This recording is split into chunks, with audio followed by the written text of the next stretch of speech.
Hey, Crypto Growth fam, how's it going? This is your host Shazib signing in. We're back with another video, guys. In this video, we will be discussing Flare Network. Deep dive into Flare. It's going to be an interesting one, guys, so make sure to watch till the end. And folks, for those of you who are new to the channel, we primarily discuss utility coins and potential gems. If you're interested in any of that stuff, then subscribe the channel and hit the notification icon for regular videos. And you can also support the channel by becoming a Patreon, so do check that out as well, only if you're interested. And folks, do check out Crypto Growth's official partners for the exchange. We've got MEXC. You can follow the link in the description box below to check out their rebates, bonuses, offers, discounts, and lowest fees. So do check it out. And as far as the wallet is concerned, you can check out Decent. They've got their products. They've got a biometric wallet which has got an attractive $50 off, and you can also check out their biometric wallet 2x package, guys, which has got an astonishing $129 off only if you follow the link in the description box below. Decent supports 3000 plus of your favorite coins and tokens. Anyways, let's see what's happening with Flare. I've brought a really interesting article for you guys. Look at this. This from Generation Infinity, Comprehensive Guide to Flare Networks, the blockchain for data. Explore Flare Networks, non-smart contract tokens for DeFi, Flare Time Series Oracle for governance, key projects, kinetic markets, and more. So basically Flare, a deep dive into Flare. So let's check this out. This was a really interesting read. You have to check this out yourselves. This is a really long read. It is comprehensive. We're going to be skimming through this deep dive that Genfinity has done, Generation Infinity. This is latest, by the way, November 4th, 2024. Anyways, Flare Network stands at the forefront of blockchain interoperability and decentralized data acquisition. These are two of the key elements that will take this industry forward. Interoperability, being chain agnostic, connecting legacy systems across various chains, and obviously decentralized data acquisition, decentralization. It is a new avenue for change. Its unique technologies connect traditionally siloed assets, allowing tokens like BTC, XRP to engage in decentralized finance. So not only does it have use case for itself, it is trying to increase the use case and utility of renowned brands such as BTC and XRP and others.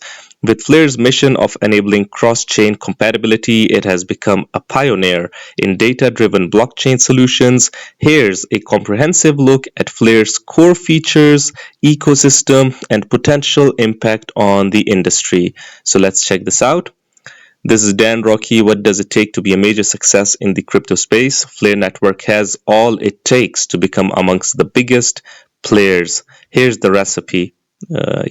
Just a moment. Here's the recipe. Blockchain for data. Flare Network Oracle system brings decentralized and reliable data on-chain, making it independent, amongst other stuff that is doing with F-assets, FTSO, being a layer 1, connecting these different chains via their Oracle system. They've got enshrined oracles. This means that they are self-reliant. Their data feeds, their price feeds, everything is accurate, reliable, efficient, and self-reliant, self-dependent. Origins and evolution of Flare Network. Flare Network began in 2019, founded by Hugo Fillion, Sean Rowan, and others. The core mission is to bring smart contract functionality to blockchains like BTC and XRP. These chains lack native support for decentralized applications and smart contracts, so the F-assets is bringing that to the limelight. Initial development and unique architecture. Flare introduced an innovative architecture based on two core protocols, the Flare Time Series Oracle and the State Connector.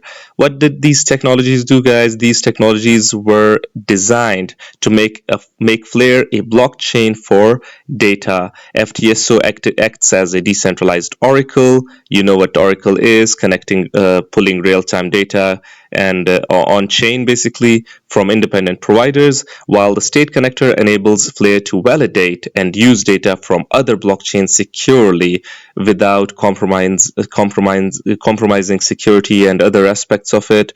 Key milestones and ecosystem growth. Look at this, Flare Network's update summary. Number one, Songbird, the canary network for Flare. First, everything goes through this Songbird canary network, and from there on forward, when it is time tested, it comes to Flare. Songbird distribution ratio. Okay, so Flare launch. This is the initial launch. Flare will launch after testing all systems on Songbird. Even when the Flare launched, it first tested out on Songbird to see everything is good, and the final audit happened. So the Songbird is an integral part from what we can decipher from this post over here. Innovations and strategic partnerships.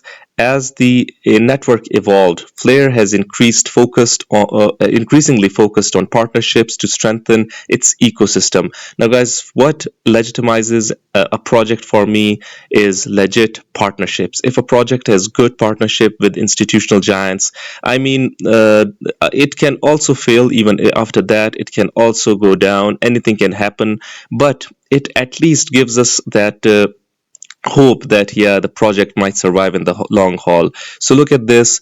They have collaborated with the likes of Google Cloud, which added technical infrastructure and validation support, underscoring the network's commitment to security and scalability. So Google Cloud's involvement as a validator also highlights Flare's growing reputation within the industry. This is true. I really like these partnerships and everything.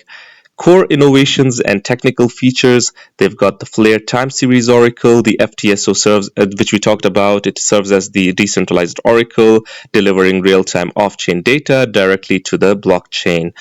And then we've got the data connector for cross-chain interoperability. The data connector is another innovative Flare component designed for secure cross-chain operations, meaning if they need data from another chain, they will use the data connector to get that. For instance, this protocol verifies the state of external blockchains, for instance Ethereum and others, which allows Flare to perform actions based on events occurring on other networks, such as BTC, Ethereum. F assets. Now this is a huge case, non-smart contract tokens for DeFi.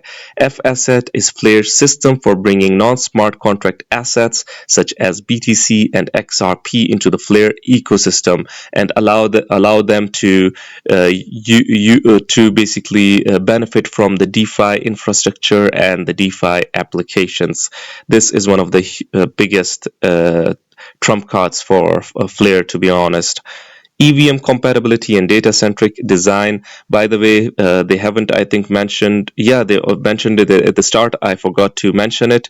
That Flare is a layer 1 as well. That it is a layer 1, meaning that it has got its own network, its own chain.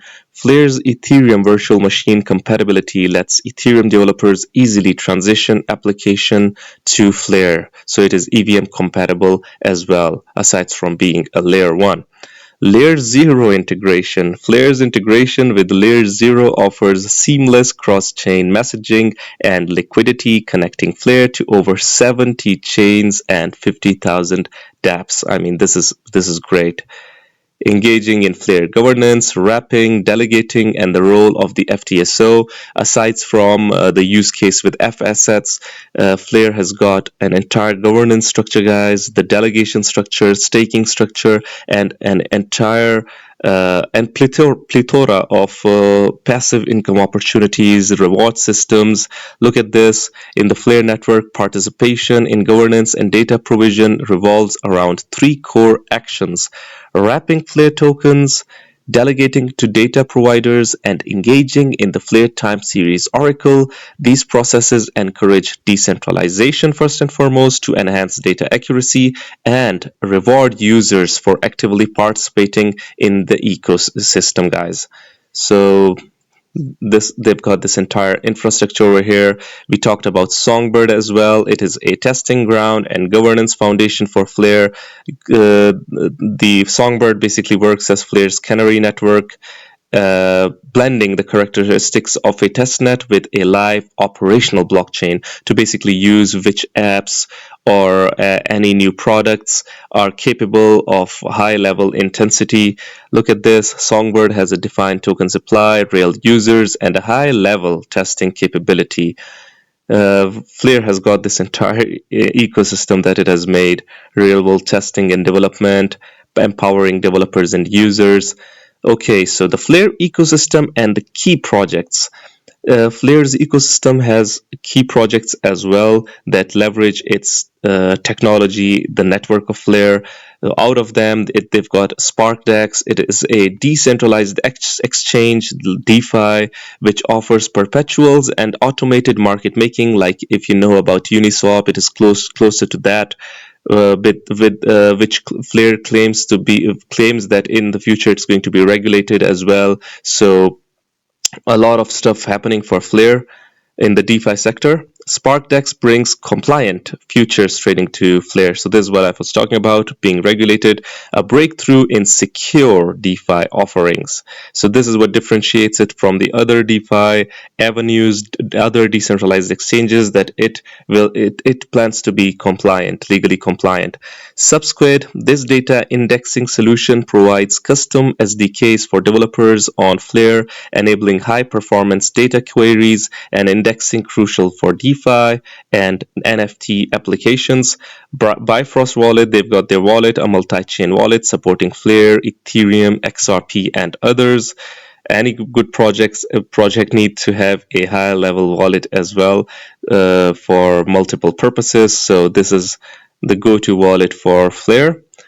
But I do not know if Bifrost is totally made by the FLR team, or is it a collaboration. I do not know this, to be honest, but Bifrost is used for FTSO delegation, enhancing user engagement in governance and staking. Most of the people from the community I know of, they use Bifrost. Anyways, Kinetic, pioneering lending and borrowing protocol that leverages F assets and FTSO for secure DeFi on FLR. Kinetic's unique tokenomics offers users rewards and governance rights through its Jewel token. So Kinetic is an entirely different project that is that basically makes use of FLR network, and they've got their Jewel token as well to provide further use case to the F assets and FTSO for secure DeFi, guys. So Kinetic is trying to build a reputation for it as well, integrating FLR's FTSO for decentralized data integrity, decentralized non-custodial lending, benefits for FLR and broader implications, expanding DeFi opportunities, increased liquidity, promoting decentralized governance. We're talking about Kinetic over here, by the way. The impact of FLR's innovations on blockchain, expanded DeFi ecosystem, security and decentralization, plus cross-chain compatibility. So FLR is trying to be that pioneer for the future of decentralized finance. FLR network is reshaping decentralized finance with a focus on interoperability, secure off-chain data, and community governance. By integrating FLR time series Oracle, data connector, and state connector, along with their canary network for testing and their the projects that is being built on top of it, like Kinetic, FLR wants to take the industry forward and break that glass ceiling and provide use case for not only itself but for renowned brands such as Bitcoin, XRP, and Doge. Anyways, guys, what do you guys think about this deep dive that Gen Infinity has done on FLR? You can read this whole thing out yourselves as well. A really interesting article. I would really like your opinions. Do hit the comment box below and let the community know. Anyways, guys, this was it for the video. If you liked it, make sure to like, share, comment, subscribe, and hit the notification icon if you're interested in utility coins and potential gems. And you can also support the channel by becoming a Patreon, so do check that out. Like I always say in the end, until next time, stay blessed and stay tuned. Thank you very much, everyone.